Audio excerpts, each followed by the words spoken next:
Mobil W15 seharusnya menjadi mobil yang jadi batu loncatan Mercedes untuk bisa mendekatkan diri kepada Red Bull dan mengembalikan tim ke jalur kemenangan, terutama dengan kembalinya James Allison sebagai direktur teknis. Tapi sepertinya sunbagging selama 2 tahun belum cukup lama bagi Mercedes, karena dari race pembuka di GP Bahrain serta Arab Saudi, belum ada tanda-tanda yang konkret jika mobil 2024 bisa mewujudkan target mereka.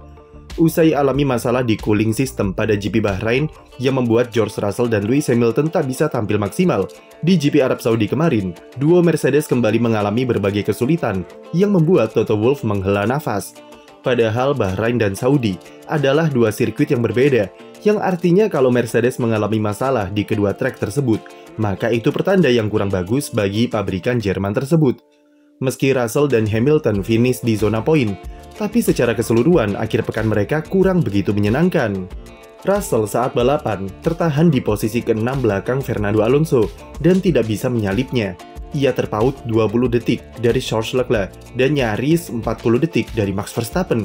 Problem yang lebih parah menimpa Lewis Hamilton, karena meskipun ia bisa menahan Oscar Piastri cukup lama, namun strategi golongnya tak bekerja sesuai harapan dan cuma bisa finish di posisi ke-9.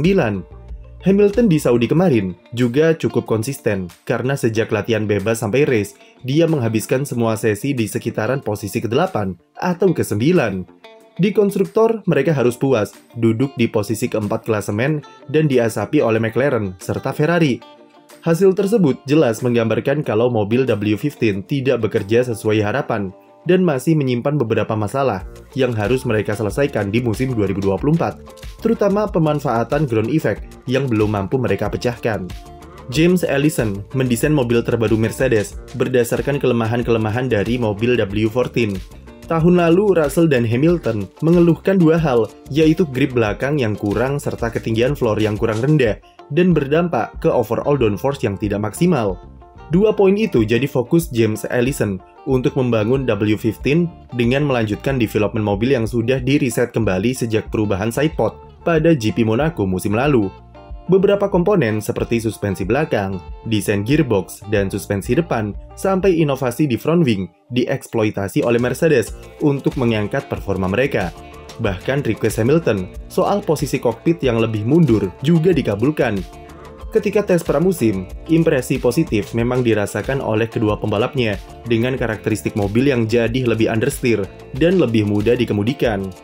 Di sirkuit dengan karakter stop and go, serta mengandalkan traksi seperti Bahrain, mobil W15 nampak cukup oke secara performa dengan bisa menyamai Ferrari, walaupun saat race mereka miskalkulasi soal konfigurasi radiator exit yang membuatnya alami problem overheating. Tapi saat pindah ke sirkuit Jeddah dengan karakternya yang cepat, masalah di persoalan aero mulai muncul, sesuatu yang diklaim oleh Toto Wolff sebagai masalah fundamental yang lagi-lagi dialami Mercedes. Sebelum GP Saudi dimulai, Mercedes sendiri cukup percaya diri jika mereka memiliki paket mobil yang kompetitif untuk bisa bersaing dengan Ferrari sebagai tim kedua tercepat setelah Red Bull. Saking pedenya, Mercedes berani membawa sayap belakang dengan konfigurasi low downforce yang super agresif untuk melibas tikungan cepat serta lurusan di Jeddah. Sayap belakang ini jelas didesain untuk mengurangi drag secara ekstrim dengan potongan di tengah flap atasnya. Beberapa tim sebenarnya juga memakai cara yang sama, tapi Mercedes kemarin mengadaptasinya dengan lebih ekstrim. Secara top speed harus diakui kalau sayap belakang tersebut membantu kecepatan W15 menjadi yang terbaik, dan catatan waktu mereka cuma kalah dari Alonso pada sesi FP2. Tetapi top speed kencang itu harus mengorbankan performa Mercedes di tikungan cepat, terutama di sektor pertama yang meliuk-liuk dan membutuhkan level downforce yang bagus. George Russell bisa beradaptasi dengan baik di settingan low downforce, tetapi berbeda dengan Lewis Hamilton yang nampak sangat kesulitan dengan keseimbangan mobilnya di tikungan. Mercedes kemudian melakukan eksperimen dengan memasang sayap belakang dengan downforce yang lebih besar di mobil Hamilton. Tetapi hasilnya malah jauh lebih buruk, karena meskipun bisa lebih cepat di sektor pertama, Hamilton kehilangan banyak sekali waktu di trek lurus karena top speed yang anjlok. Untuk meningkatkan level downforce tanpa mengutak-ngatik konfigurasi sayap belakang, tim kemudian mencoba untuk menurunkan ketinggian floor sampai serendah mungkin. Namun ternyata, itu justru makin menambah masalah yang didapat Mercedes. Alih-alih mendapat peningkatan downforce, mobil W15 malah mengalami bouncing atau mobil mantul-mantul. Bouncing atau yang dikenal sebagai purposing ini merupakan hantu masa lalu bagi Mercedes yang sepertinya membuat tim trauma dengan mobil ground effect. Masalah bouncing yang seharusnya sudah mereka buang jauh-jauh sejak 2023 malah muncul lagi di mobil 2024. Lewis Hamilton mengeluhkan fenomena tersebut sepanjang GP Arab Saudi dan mengklaim kalau bouncing membuat performa dari mobilnya sangat tertutupi karena ia jadi tidak percaya diri saat melibas tikungan cepat. Masalah yang sama seperti purposing di W13 yang membuat potensi downforce besarnya jadi tidak bisa keluar. Lantas, apa bedanya purposing di Mercedes 2022 dengan musim ini? Jika di zero pot dulu disebabkan karena floor yang tidak kuasa menahan downforce besar, maka di mobil W15 penyebabnya lebih ke faktor mekanikal dan distribusi downforce yang kurang optimal. Ini merupakan tahun pertama James Allison benar-benar campur tangan secara langsung dalam pembuatan mobil regulasi ground effect. Dan mungkin dia masih butuh pemahaman yang lebih dalam mengenai cara kerja mobil generasi sekarang. Mercedes merombak total desain suspensinya dengan beralih ke pushrod di area belakang dan inovasi double mounting di suspensi depan. Itu membuat tim merasa lebih optimis untuk menjalankan mobilnya dengan level ketinggian floor yang serendah mungkin. Karena semakin rendah floor ke aspal, maka downforce yang dihasilkan makin besar. Tetapi penerapannya tak semudah itu. Ada beberapa faktor yang menyebabkan alih-alih mendapatkan downforce besar, floor rendah malah menghasilkan masalah seperti purposing. Salah satunya adalah aeromapping yang berhubungan juga ke distribusi aerodinamika. Semakin rendah floornya, maka aeromapping ini juga akan berubah menyesuaikan tingkat downforce yang dihasilkan dari desain geometri di terowongan ground effect.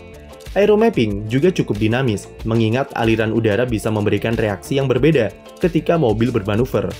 Itulah kenapa simulasi aerodinamika sangatlah penting untuk mendeteksi perubahan aeromapping secara detail dari setiap manuver yang dibuat oleh mobil, terutama di tikungan cepat, yang akan berpengaruh ke pergerakan floor serta suspensi.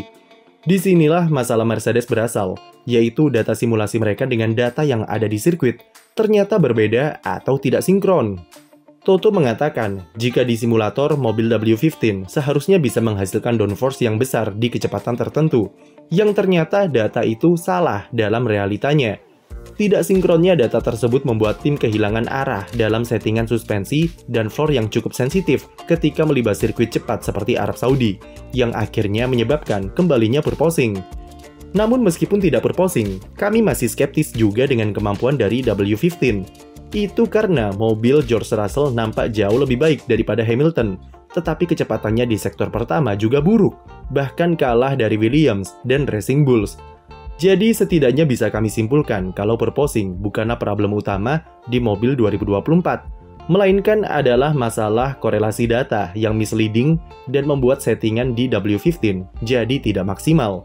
Dan purposing di mobil Hamilton semakin menambah para masalah yang ia alami, di mana bisa kita lihat saat balapan, Lando Norris bisa menjauh sampai 1 detik hanya di sektor pertama saja.